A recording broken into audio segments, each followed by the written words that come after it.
এই সেই তারানগর রাস্তা, রাধাকৃষ্ণপুর যাওয়া, তারানগর থেকে রাধাকৃষ্ণপুর যাওয়ার রাস্তা। ইয়ে দেখতে পাচ্ছেন বন্ধুরা, এই যে নদীতে কেটে চলে গেছে। এখান দিয়ে যে সামনে কিছুটা যে তারপরে ব্যাক হবে রাস্তাটা এভাবে।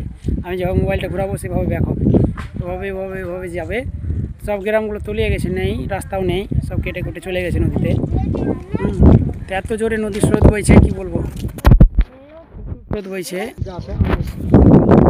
এইখান দিয়ে এই রাস্তা চলে যাবে একদম ওইখানে, ওই যে মোটা ঢেউ বইছে দেখতে পাচ্ছেন, দেখাচ্ছি আপনাদেরকে এই ঢেউ পর্যন্ত।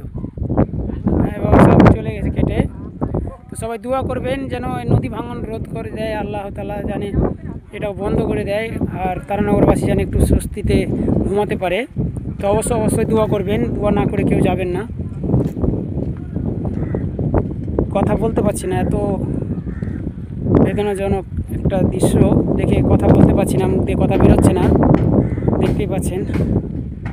খুব কষ্ট লাগছে, খুব কষ্ট, চোখের জল বেরিয়ে আসছে আপনার। তো অবশ্যই দোয়া করবেন, ধন্যবাদ। আর কথা বলতে পারছি না আমি।